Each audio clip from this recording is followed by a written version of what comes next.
Ordnance factory Dumdum में कार्यरत मजदूर भाइयों और बहनों, आज लाल झंडे का यूनियन, एआईडीएफ का एफिलिएटेड यूनियन, आप लोगों को कुछ जानकारी मिले, लेटेस्ट क्या न्यूज है, ऑर्डिनेंस फैक्ट्री एम्प्लॉइज के बारे में, ऑर्डिनेंस फैक्ट्री कर्मचारी के बारे में क्या निर्णय हो रहा है, क्या होगा, ये सब आपको जानकारी देने के लिए आज फेडरेशन के लीडर, हमारे all India defence employees federation के general secretary comrade Shri Kumar ji, Sahu ji जो जेसीएम 3rd लेवल के सदस्य हैं, और आप ही के फैक्ट्री में एआईडीएफ के ऑर्गेनाइजिंग सेक्रेटरी कॉमरेड सपन, और आप तमाम जो इस निर्माणी में रोज वक्त पर अपना कार्ड पंच करने आते हो, अपना काम करते हो और अपने घर जाते जाते सोचते हो कि पता नहीं आगे क्या होने वाला है। ये जो एक क्वेश्चन मार्क है हम लोगों का जिंदगी में, ये क्वेश्चन मार्क, ये सवाल लेके हम लोग रोज चल रहा है, क्या होगा, क्या होगा, क्या होने वाला है। कोई भी मजदूर, कोई भी कर्मचारी आज वो सेटिस्फाइड माइंड से निश्चित होकर अपना घर नहीं जा रहा कि अब सब ठीक है, अब हम लोग सेटल हो गया है, अब हमारा भविष्य सुरक्षित है। ये हालत क्यों हुआ है भाइयों, ये हालत क्यों हुआ? आप लोगों को डे 1 से आपका यूनियन, फिर वो कॉमरेड सपन रहे, हमारे कॉमरेड रहे, आप लोग सब या लीडर रहे, सभी आपको जानकारी देने का कोशिश कर रहा था। और अभी जो देश में चल रहा है इसको भी आप जान लीजिए, देश किस तरफ जा रहा है और हम लोग किस तरफ जा रहा है। पूरा देश बटा हुआ है, पूरा देश इज डिवाइडेड। एक बहुत अमीर लोग, कुछ मिडिल क्लास लोग, कुछ और बहुत ही गरीब लोग। जिस देश में 80 करोड़ जनता मुफ्त राशन पे जीता होगा, उस देश को क्या कहे, उस देश के बारे में हम लोग क्या बखान करें। ये हमारा भारत देश महान, और हमारा भारत देश, इस महान देश में 80 करोड़ लोग कुछ अनाज के दानों पे, मुफ्त अनाज के दानों पे जी रहे हैं।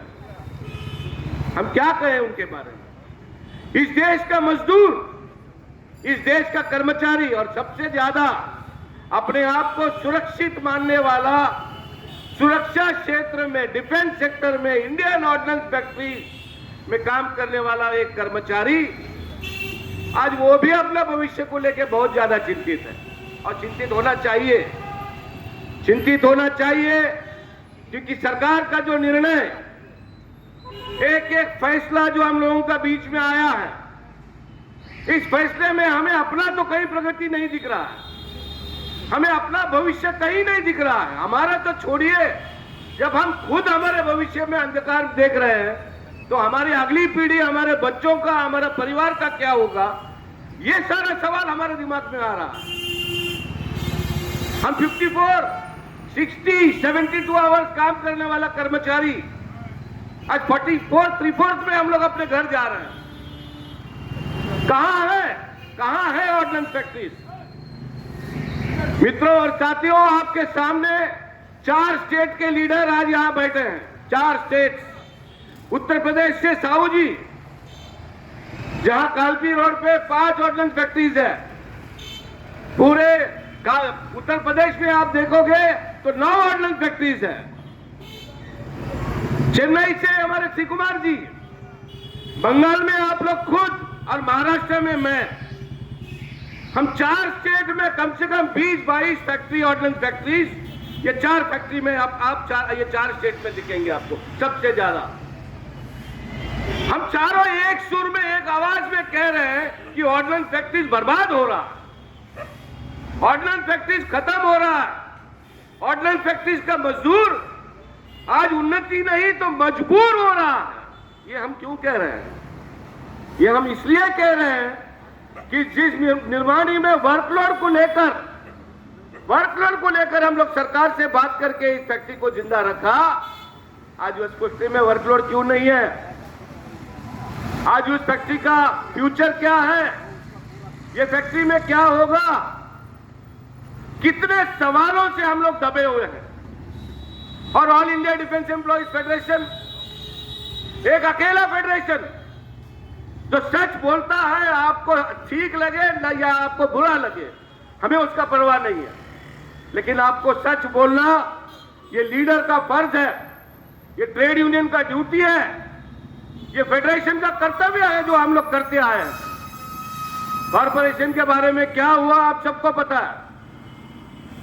उन लोगों से पूछिए, उन फेडरेशंस को पूछिए जो एक फेडरेशन खुलेआम समर्थन दिया, दूसरा फेडरेशन चुपचाप रह के समर्थन दिया, और एक लाल झंडा डे 1 से लेकर आज तक और भविष्य में भी करता रहेगा। हम इसका लगातार अपोज कर रहे हैं।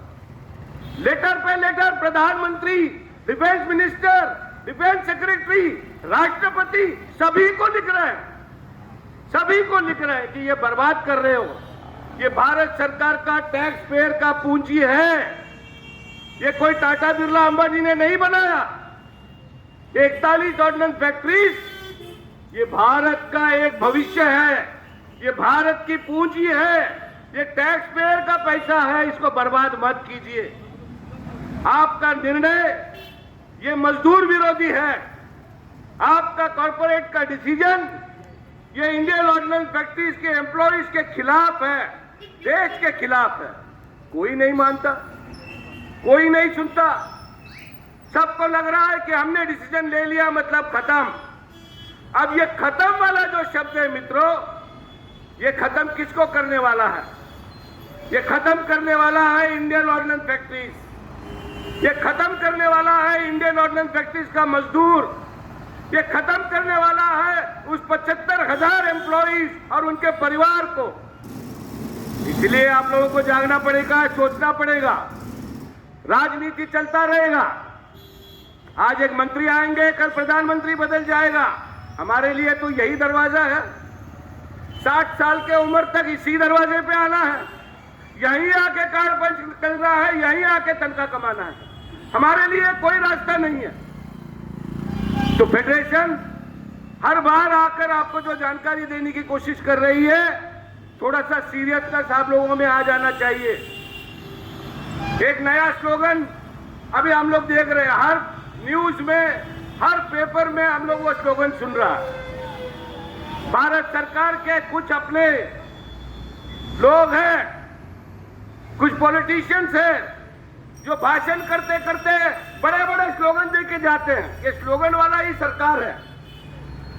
अब जो नया स्लोगन आपके और हमारे बीच में आया है, बटोगे तो कटोगे। भाइयों और बहनों, यही सवाल इंडियन ऑर्डिनेंस फैक्ट्रीज का कर्मचारी आपको पूछ रहा है। आपको समझ में आ रहा है कि बटोगे तो कटोगे, फिर इंडियन ऑर्डिनेंस फैक्ट्रीज को क्यों बांट दिया 7 कॉर्पोरेट में? हमको क्यों सत्यानाश कर दिया? हमको क्यों बांट दिया? आप ही बोल रहे हो, आपका मंत्री बोल रहा है, देश के प्रधानमंत्री बोल रहे हैं कि बटोगे तो कटोगे।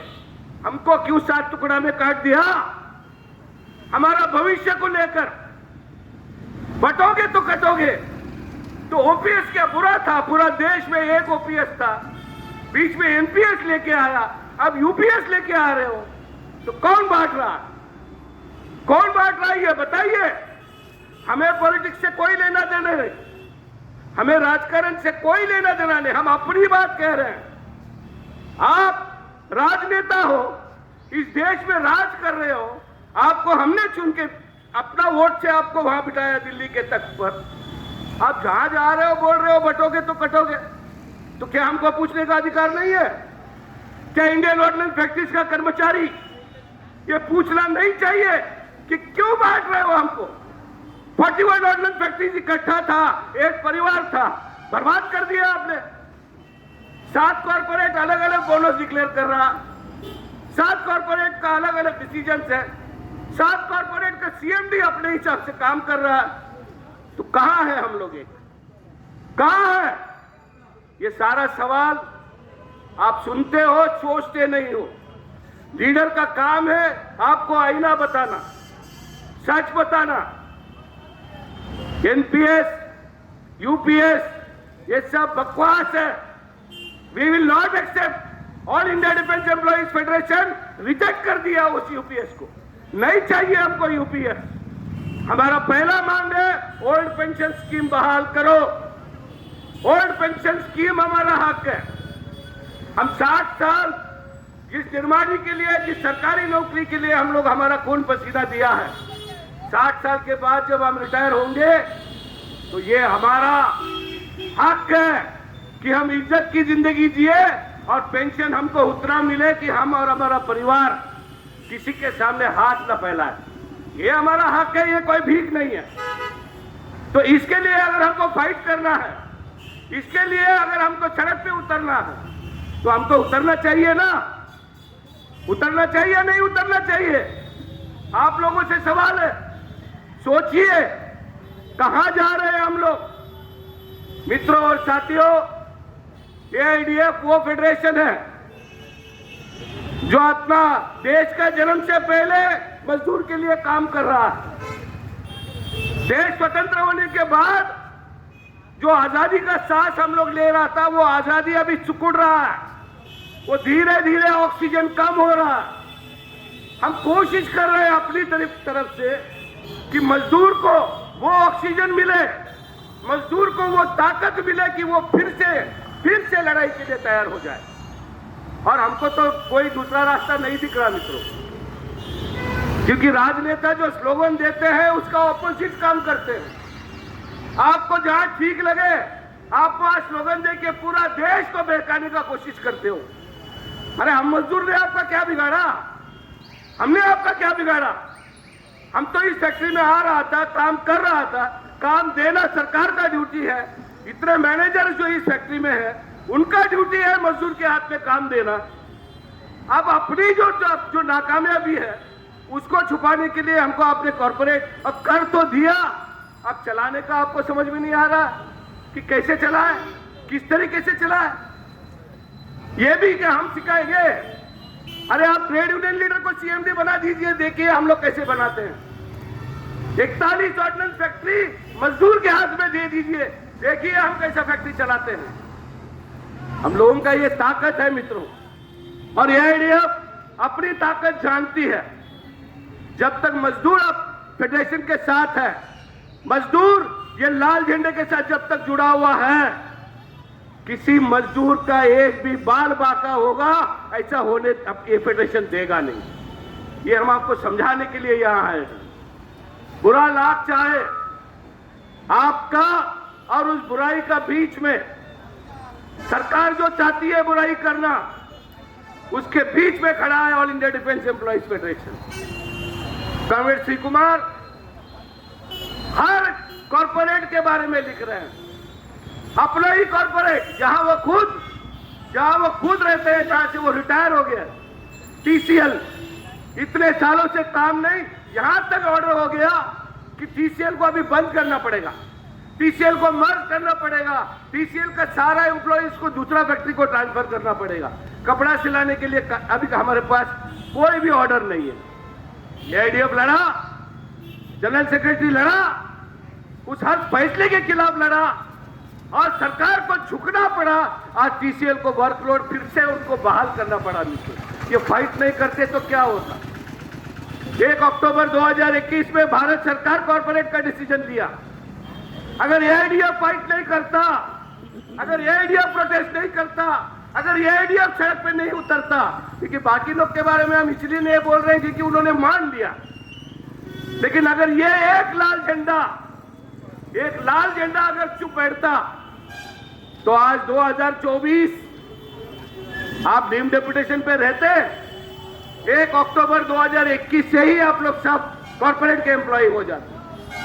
आज हमारा फाइट, ये हम लोगों का प्रोटेस्ट, हमारा विरोध, हमारा लेटर्स, हमारा पूरा जितना हम संघर्ष कर रहा, इसी का नतीजा है भारत सरकार 31 दिसंबर 2025 तक इसको लेके गया।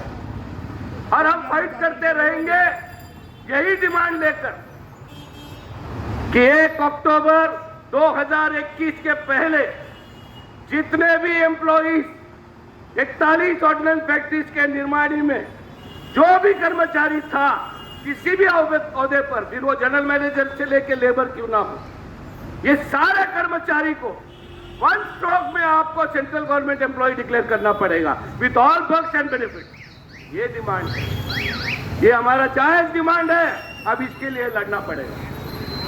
मित्रों और साथियों, अनेक विषय है। कल हमारा स्टीयरिंग कमेटी मीटिंग है, आपका सर्विस कंडीशंस को लेकर अनेक विषय है।